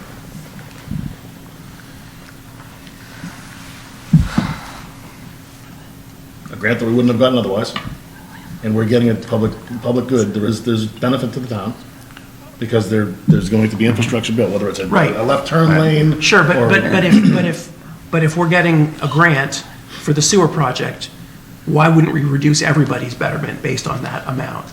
So Sal would get 62% of that, but not the full amount of the grant. That's what I'm. certainly depending on the grant, right? I mean, I understand the rationale behind this. I do 100%. Yeah. But I think the wording that from the efforts of the developer is a little vague. How do you determine? Because it could be our efforts, his efforts, could be. How do you determine everyone's whether efforts. that $10 million came from the efforts of the developer or from? Marin petitions the state for a grant to put in crosswalks all that's over, yeah. right? And he works it too. Whose effort was it? Right, and what's the proportionality on? I mean, language That's means a- something to me, upon agreement of the parties, which shall be timely given. That's telling me that the parties still would have to agree on this specific number for it to happen. But, If only we had an attorney. Give us a- It's- I mean, words gotta mean, It's an MOU. why would you put upon agreement of the parties, which shall be timely given, if it didn't mean It's it? also an MOU, so that's why it's in there. It's an MOU, it's not a contract. It's a memo of understanding, so I think that language is in there specifically because it gives, to both parties. Is it likely that a grant application or the forgiveness award would not state who is the beneficiary of the grant? It'd probably be unlikely, it would be specific within that, you know. So you may have, say, for the SRF, if there's a forgiveness of the loan or a portion of the loan for the SRF, which we have received some of already. So in that instance, then it's dependent upon Mass General Law, which is then, that's proportional for that benefit. And so, again, Lapoli companies in this 550 King Street LLC would get the percentage benefit of that, which would be roughly about 62%. So, but if it's something else that's more specific, Karen, you're right, then they would be entitled to that. But typically, And I can speak to that. There's not going to be an effort that is made by Lapoli Companies of 550 King Street LLC that isn't going to clearly state the benefit, because he feels like he took one on the chin on the front side. Right. So now the language, and frankly, his team was very instrumental in helping us write each of those MassWorks grants, because the grants come from the town. So I think any language is going to be pretty specific about who the beneficiary is. And if it's not, then frankly, shame on them if they put a whole bunch of effort into it, and then we have wiggle room, and we can exercise, you know. I think a little bit of that too, and I want to speak for the proponents, but I think it was because of that, some of that language and how it was written, and some other of the grants that were put forward, that there are some interpretation. That's why we are where we're at. I a get little that. bit of that, yeah. But, so I'm sorry, I'm not opposed to giving Lapoli the money that they're earning. What I'm concerned about is that we're giving them more than that. Because if we get another SRF forgiveness, it basically, the way this is worded, it doesn't say that they're getting it proportionally. It just says they're getting whatever SRF forgiveness we got, right? So we get forgiveness of, $20 million on the sewer project, they get $20 million off. They don't get 62% of that, the way this is worded. Right. Well, unless the state dictates that in their. Well, no, that doesn't even say that. I think the way it's worded here. I think in that instance, Mark, do you think that's- it's a little different, because forgiveness of SRF It's the two shalls is based on Mass General Law. Okay. And what's allowed there, and Mass General Law dictates may. that it would be proportional. Right. To know you. Right. I don't like, And I think that's like that's violating why MOUs. it's written that way. Correct. What's that? It's a handshake, but a handshake, a written handshake, and that I means something. I want the Lapoli's company to be whole in what they're working for. I'm worried that this is committing us to a little more than we should. Only if we timely Yeah, well, choose to give Well, Lapoli a little more. you shall timely give it, so, it doesn't say you may. But doesn't upon agreement mean Upon we agreement. have to we agree? shall. That's the agreement that will be timely given. So Right, how do that's you- right. It's, Not the That's how funds I will be read it, timely right. given. I love The legalese. agreement will be timely given. Right, that's how the sentence reads. yeah, but it says you're going to agree. I don't read it that way much. Which is unenforceable. Right. What's unenforceable? It's an An MOU. agreement to agree. Typically. Is there anything else, Mark? That was the only one that I really had a Okay. question with. Okay. For all I know, there's an exception, so, So this is, all right, let's get back to what we're trying to do here. yeah. Is this a motion to allow you Right. so you can actually discuss this number 4 with town council and see if, yeah, and then, I can do that, Okay. yeah. It's so, and again, remember, you're authorizing me to sign, but with, with our concerns that we're just stating. right, and we can, and I would take those into consideration, follow up with town council accordingly. So I can do that, I'll make a note of that, yes.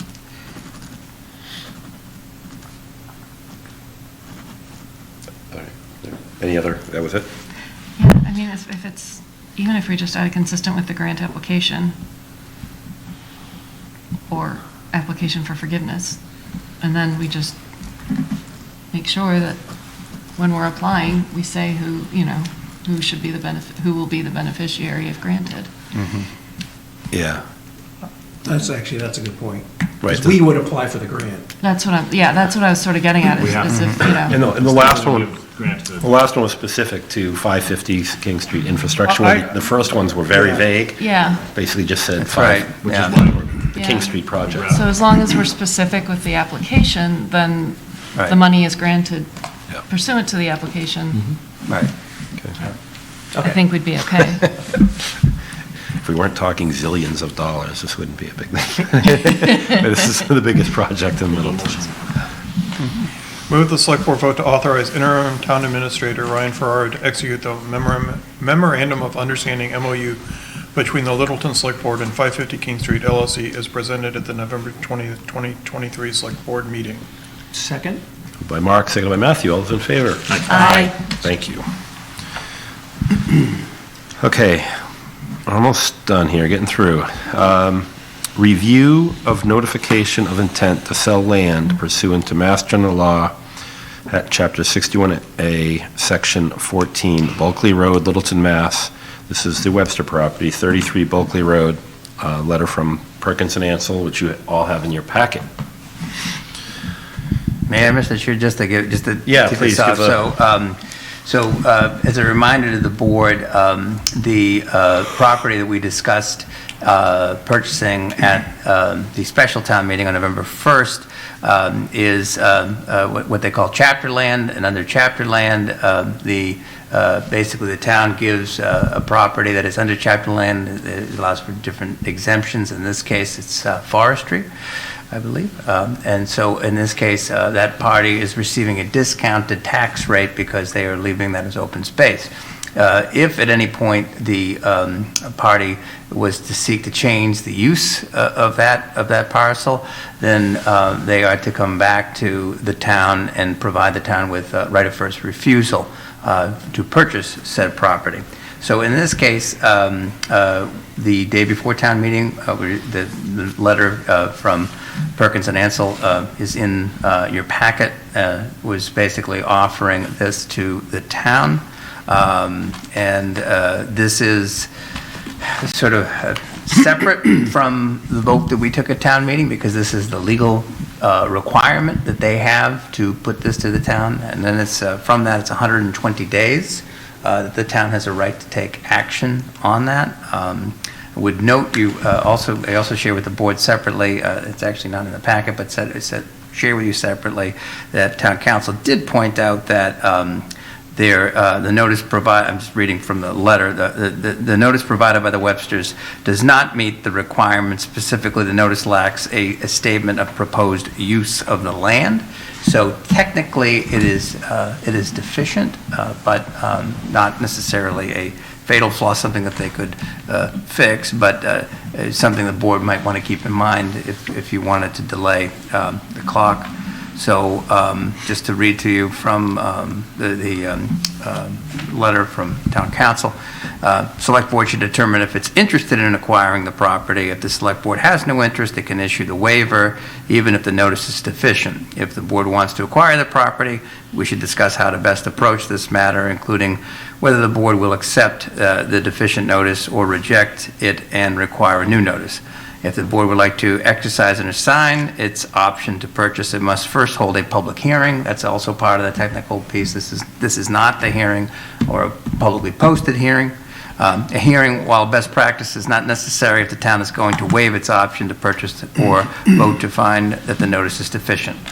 So that's, again, this is, I would also note, as Mark pointed out, I was at the planning board meeting as well last week. I think the planning board talked about this, and they pretty much punted it back to the select board in terms of taking any action. But we're also given the same update about the right of first refusal, and basically deferred to the board, select board, as to how you'd like to proceed.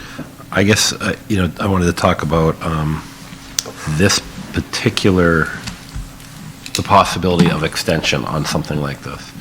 Is that right? I believe the Websters are interested. The Websters are interested in bringing it back to Maytown meeting if we would support bringing it back to. But how does that affect our right of first refusal? I guess that's in other words, do we exercise our right of refusal on this, and then They would have to. Or do we say it's not in good form and they have time to wait before we have to?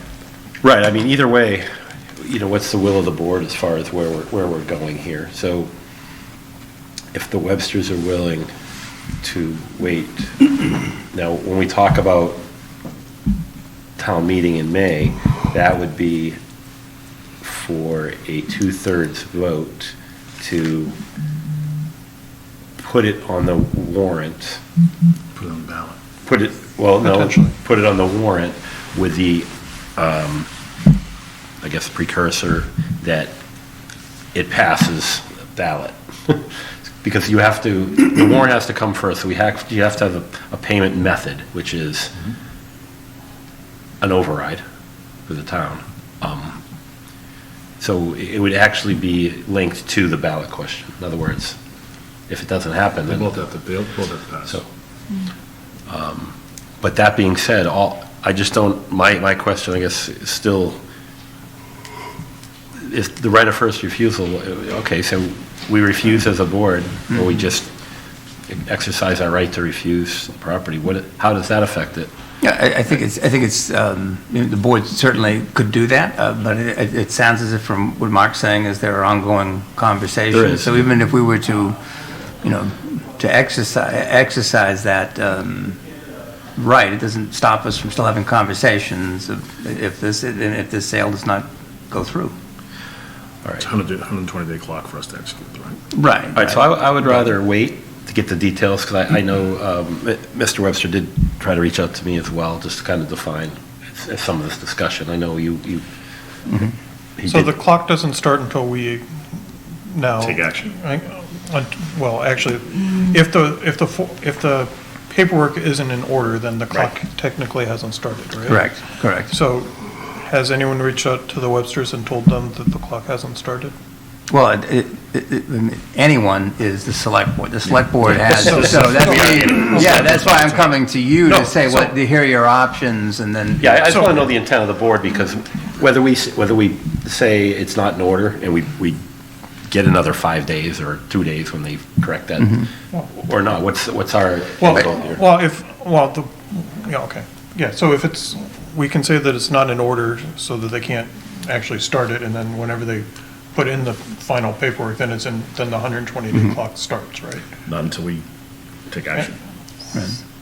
So it'll be another meeting by us. I think maybe what Mark's saying is the other option would be we could say, well, the notice is deficient, and then if they want to come, if they want it to still come back at the May town meeting, they could just say, okay, well, it's deficient, and We'll make it sufficient in February. if they were to so choose. Yeah. Right. Okay, so let's get some time to talk this But we through. only have 30 days to notify them that it's deficient. That's immediate, we can do that immediately. So I think that's part of what Or this. we can take the 30 days. Or we take the 30 days and then Notify we've them. accepted the notice. Oh, we take 29 days. Notice. No, No, we're televised, so everybody knows what's going on. Yeah. Officially, yes, we would have to respond. So the recommendation would be to first fix the, So tell them to fix it, and I would say that if we're leaning towards putting it on the May warrant, tell them that we're leaning towards that, so that they can figure out their timeline for when they submit the correct paperwork, so that's a risk for them. Yes. Right, so I guess the risk, there's two ways that this could actually appear again in front of the town. One, a citizen's petition, request to put it on the warrant as an override, to get to an override, to get to a ballot. And then two, the select board, between now and then, can decide to put it on the warrant for the same reasons. That way that the process of going through the 200 signatures or whatever it is, doesn't have to happen, as we would decide as a board to put it on the warrant. That's one process to get to that, to the warrant. The other process is this board voting separately, minimum of 35 days before the ballot, which is voting. Yeah, the date off the top of my head is May 7th or whatever. To put it on the ballot. Only the select board can do that. So we would probably want to agree to that fairly early, if we're going to do that, because why even go through this whole process of putting it on the warrant if we're not going to agree to even having it on the ballot? Then it's all a wash. Okay, so I'll state my opinion and try and restate what I think you're saying. So I think we should put it on, if we're serious about purchasing it, which I think we should be, we should vote, we'll commit to putting it on the warrant in May. If we can't find another source of funding other than an exclusion override, then we should also put it on the ballot or May, right? We don't have to make that call now, right? Because we could say that we're going to use some, maybe there's grant money or something else that we can come up with. Or this LCT. Or the LCT, fund maybe could they're help. going to come up, or, we're going to find some, generous donor that's going to help offset some of these costs. So we don't have to decide that it has to be a debt exclusion now. We have to decide that by March 15th. Sure, right. And, I mean, I agree with you. I think we should, I'm comfortable committing that to the Websters, like, and saying, we will put it on the warrant, and we will try to find a way to fund it. And whether, if ends up being an exclusion, we'll put it on the ballot. Well, that's the reality. I would be, let's be honest, I don't, what is, are we going to have a funding source? But maybe the exclusion is smaller than 1.4. Yes, right? It might correct. be, maybe it's 400,000, or who knows what we'll come up with in the next few months. But maybe it's 1.4. Okay. But by March 15th, on the warrant, it specifically has to state what the funding source is. We can't remember pretend. Right, so the fund, yeah, the funding source would have to be within the, defined within the. XXX and a debt exclusion at the ballot box with a. And I think, Gary, what you're talking about is making it contingent upon a debt exclusion. Right, because I don't see any other way that. We can't afford to buy it without doing it. Right, the town's already voted on this, right, at town meeting, so. Yep. Any other crafted way, the only crafted way I see is what I spoke to at town meeting, which certainly there's money to be raised between now and then, that's great, and it'll take our price down to whatever, those numbers will work itself out, but at the end of the day, 1.45 or whatever million dollars isn't going to walk through the door, right? So Okay. I just want to make sure we're, because this is a big risk for the Websters, obviously, and I'm cognizant of that. But regardless, we can't help that, because it's going to go, if it goes to the ballot, that's the risk. If it goes to town meeting, that's a 2/3 vote to even Get it on the ballot. move it to the ballot. Well, To it'll still be on approve the the ballot. funding, so it It'll still be on the passed. ballot, it would just be moved. Yeah. Right, the ballot question was, I asked town council, I asked Diane what that actually looks like, because our town meeting and our, Yeah. we're so close, that it would still be, so when someone goes to the ballot and we're voting at the ballot, for whoever, select board members, whatever, this question would appear in there still whether it passed town meeting or not. That's right. It would just be, it wouldn't count, It's be a moot, yeah. so. Yeah. Right. So I think what I'm hearing from the board is that we would get back to the Webster's attorneys to let them know that the notice is deficient, and that then the ball is in their court, because one of the things they could do is that if it was deficient, then, but knowing that the board may be moving forward in this direction, they may put a pause on it at that time, and then Yeah. work with the board, presumably, if they were to do that, and that. puts And that the- gives us time as well to work with FinCom and work with the other, in conservation to get, I think, now we have a real funding source and we have some real dialogue and a whole different backing than the way we were going about it. So I think I can take that and follow up with town council accordingly. Okay. And then I'll put the pause button on this, and then I think, Mark, I know you're having a lot of conversations, so maybe then just keep the board informed as to how we're doing and where things are at. And we can proceed accordingly from there. Does that make sense? Okay, excuse me. Okay? Are you recusing or excusing, Mr. DeCoste? I need to excuse. All right, thank you. Good night. Good night. Good night. Okay, Thanks. thank you, Ryan. Our last item outside of our minutes approval is vote to authorize the interim town administrator to award a contract to Neshoba Security, Inc., doing business as NSI Security, in the amount of $131,000 for an upgrade to the access control and security system at the Littleton Police Department. Mr. Chair, if I may, so this was We had originally put this, first of all, my apologies for putting this late on the agenda. We had received these, the bids in, I think it was later on Thursday, and we needed time to review the bids to ensure that it actually met the standards that necessary and that the bids were sufficient. So we have, once you receive them, it's not just a foregone conclusion you're going to go with the low bidder. You have to be able to do your due diligence, and we've done that. And this is also a bit timely because this is actually the second time we put this out. The original specifications when we went out for this bid originally did not include some of the rewiring of the CAD 6 wiring. So we felt that was important. We redid this and went back out to bid. I would note that funding for this was provided under Article 9 of the May 1st, That was my next question. Where'd 2023 this come annual town from? meeting. So and this is actually significantly, well, I don't know significantly, but certainly less than what the money, the $200,000 we had originally set aside for this. So I would also note that the selected vendor, in this case, Neshoba Security, We work with is them all in the time. town, have a good reputation, and the recommendation to the board tonight is to please to authorize me to move forward with this. I would normally maybe love Chief Bernard on this, but he is on vacation, and because of the timeliness of this, we'd like to be able to get this moving tomorrow.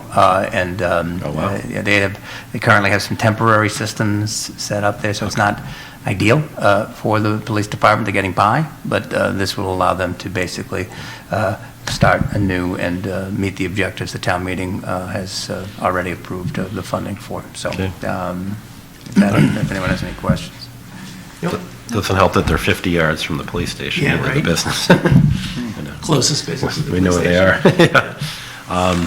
Yeah, I'm comfortable with that. Yep. Good, Mark? My only question was on the warranty, because I didn't really understand what there's a warranty was zeroed out, and then it says warranties were in the, per the requirements, so I wasn't sure. I think it's a 3-year warranty, Mark. That's what, Okay. yeah, I think they followed back up on that. Okay, it just was unclear Okay. from the reading, so, okay. Aye. So are we good? Yep.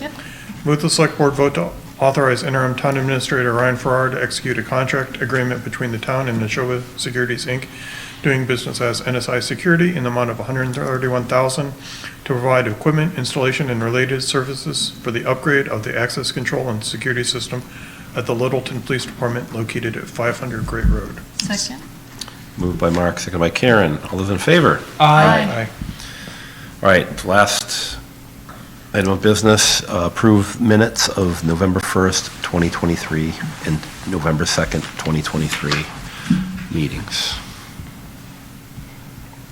You red ink everything, so you go right up. You're first. You're always first. There was only one, Emily's last name was misspelled in one spot, but Wow, that's a good catch. it missed an S. Oh, Innes? Innes, Oh, and it says okay. INE in one spot. But other than Okay. that, As amended? I gotta have, Mark, you need to review some Which, of my paper. Mark, that was which minutes to the 6th? Yeah, because that would, yes, that would have been the 6th, I think. No, actually, no, no, it was, she was at the first meeting, so, okay. November 1st. I'll find the exact spot. So, yeah. Okay. Move the select board vote to approve the meeting minutes of November 1st, 2023, and November 6th, 2023, as amended. Second. Moved by Mark, seconded by Matthew. All those in favor? Aye. And let's look for a motion to adjourn. So moved. Second? Moved by Matthew, seconded by Mark. All those in favor? Aye. Aye. Happy Thanksgiving, Littleton. Be safe. Good night. Thank you.